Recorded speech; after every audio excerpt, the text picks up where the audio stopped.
Hi, this is Pastor Bob, and welcome to Pastor Bob Daily. I have a friend that asked me about racism and said, I'd like to know your opinion about racism. I'm doing a paper on it, and I'm glad to give you my views. But I think they're a little extreme. Are you ready? I think all of us are racists. Hear that? My duck agrees. I think we're all racist. I think all of us have that in us that hates certain kinds of people, or dislikes them. Hate's a strong word. But I think the way that we've grown up, our culture, all of those things kind of puts those thoughts in our heads, and it's hard to get them out. We've had the classic battle between black people and white people. And I'm not sure what the politically correct term is for black people or white people these days. But let's just say black and white. It was that a lot of our laws actually were made against a certain people group. And now most of the laws in most countries are not prejudiced against any certain kind of color of skin. There's still some countries that struggle with it. And even though our laws are there, here in the United States, it's still a struggle.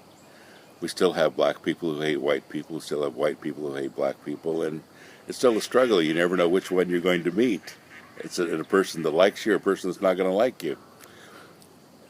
But it goes beyond color, and I want to talk about that for a minute, because when we think of racism, obviously we just think of races. We just think of certain colors of people and skin tones and cultures. But, we could go beyond that in the same principle and look at people that we hate.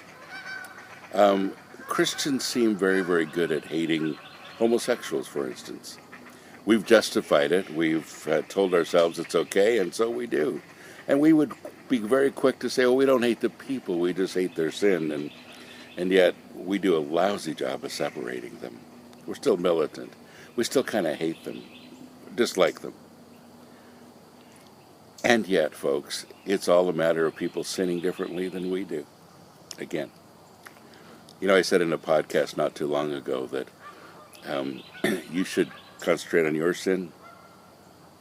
I'll concentrate on my sin.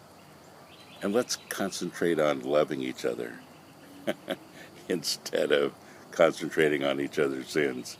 I think that's the way to go. But folks, this is the point. All of us sin. All of us have fallen short of the glory of God. There is something in every single one of us that you dislike and I dislike. And when we see that in the other person, we become a bit racist. Not because of the color of their skin, but the same principle, that thing that happens in our heart that dislikes them, that puts them down, and that makes us feel a little superior. I believe that it's only with the love of Jesus Christ that begins to flow inside of us that we're able to love people unconditionally. I don't think we do it very well on our own. In fact, I think we do a lousy job of it on our own. When we can actually begin to love others with the love of Jesus Christ, that's when things change. Otherwise, we're going to keep being opinionated and racist. We're going to keep looking at other people as either superior or inferior. And we're not going to really see who people are and love them unconditionally. And I hope you'll think about that. That it's the love of Jesus Christ that cuts through all of that. And our prayer should be, Lord, help me to love unconditionally. Help me not to see color. Help me not to see taste or culture or style or sin or anything. Lord, just help me to love unconditionally. Agape love. God bless you. Have a great day.